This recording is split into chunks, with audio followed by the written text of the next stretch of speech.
Hey you guys. So it is of course Monday and I decided to jump on and do a quick recording. A lot of people don't know this, other than my close family. I had COVID probably about a few weeks ago, maybe a month now. And I was the only one in my house to catch it. It was really weird. No one else in my family had it, although I had been around them. My husband did not have it. He tested negative. My daughter did not have it. Um, and so I was the only one to have it. And even with me being the only one to have it, my husband didn't quarantine away from me. Anybody knows my husband knows he's pretty spoiled. So he just kind of, he was like, I mean, I've been with you all this time and you obviously have had it for a couple of days and I don't have it. So I'm not gonna, you know, just kind of like isolate you. I'm gonna take care of you or whatever, which is really sweet. Um, One of the things that really, probably the things that were the worst for me was my level of being able to have energy. My energy level was like, and I could not smell and I could not taste. And I had like slight headache, but not like migraine, but just kind of achy because I would get really bad chills. Um, to where my bones would hurt because my chills would be so deep. And then when I would do all these things to try to warm up, and it's like they would all kick in at once, and then I would be sweating. But I didn't run a fever, so it was really odd. But one of the things that was really a trip to me was, I'm a big foodie. That's one thing. Second, I use my nose to, a lot more than I guess I thought I did because I'm the one that always smells stuff in the house. When I'm washing clothes, I always, when I pull them out the dryer, I always smell to see if they're fresh. If they're not, I will, rewash everything. And I'm that person. I had to rely on my husband's nose, and that was no fun because um, his definition of stinky and my definition of stinky are very different. Okay. And the other thing that was, kind of funny is my parents every day, they would FaceTime me. My parents and my my oldest child, my son, every day would FaceTime me to look at me because, I probably would text and be like, hey, I'm good, I'm doing good. And they're like, Google Duo, looking at me. But I had told my parents, I was like, this not being able to taste and smell is not cool. But I was like, I'm hoping, and this is how I determined that I was a true foodie.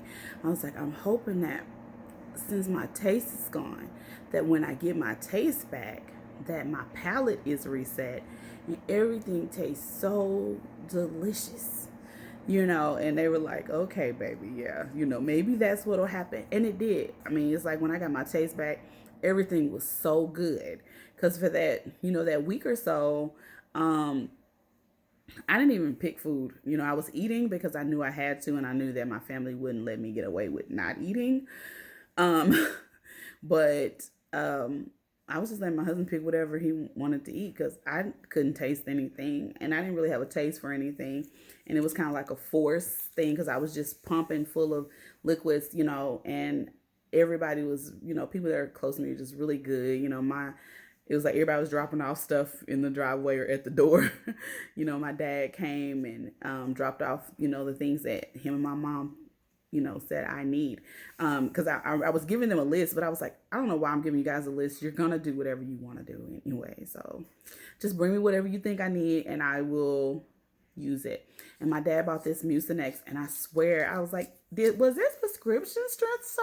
Because I buy Mucinex, but evidently my Mucinex is low end because that Mucinex was like beasting. It was really good, and strong.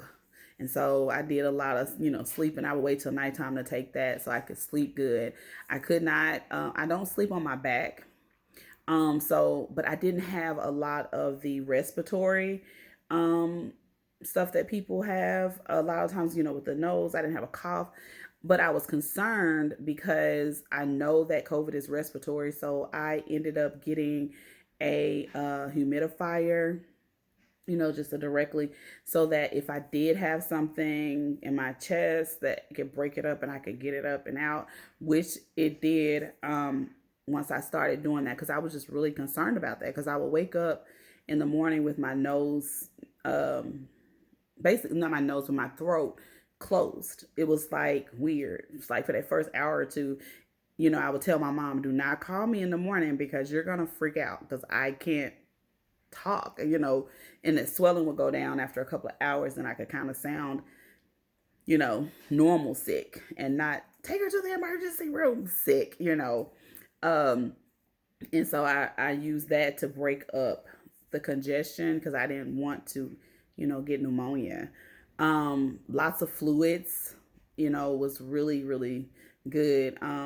My best friend and another friend of mine went in and they sent me tons of, juices and drinks and, stuff, soups, everybody brought me soups. Um, my sister brought me the medicine ball, like tea, for me because I was cold, So I had tons of fluid and that seemed to help a lot. I did have upset stomach. There was really nothing I could do about that, but just kind of let it pass. Um, and I continued to take, vitamins and stuff like that. Even after everything else kind of started to feel better, it was like an illusion of feeling better. I started moving around, and then like midday, I'm like, oh my God, I'm exhausted, you know. So I would, try to make sure that I rested, took naps, and stuff like that. I got tons of sleep, and it's hard for me to get a lot of sleep a lot of the times, but I got tons of sleep. It was like I was forced to rest. But I did purposely get up and move around some just so it, I guess as the old people say, so it just, the sickness didn't just set in, the best that I could. And so I really appreciate, my family, being there. It felt really weird because I couldn't go to church on Sunday. So I couldn't sing on Sunday. I did not go to church for a month. And so, and then like the last week I probably could have went technically, but I didn't want people to be scared of me, be like, oh shit, COVID. Anyone that did know, I just didn't want them to be scared of me. So I didn't go an additional week, but my husband went. Um, because I just didn't want people to be nervous about me being there or anything. So I stayed out a little longer and I canceled any appointments I had, even additional after my um, quarantine set time was up. I still pushed out some appointments because I just wanted to make sure that I was being safe and considering others. And just in case, even though I didn't have a fever or anything like that, I wanted to make sure everybody was good. So I just wanted to kind of tell you guys my experience with COVID. And I got my taste, I'm seeing that some people still haven't, they had COVID in months ago and they still haven't gotten their taste back. Um, so I consider myself, blessed in that sense because I know that it could be worse. It does take some time to rebuild your energy level. That's why I say that vitamins are really important and hydration is really important.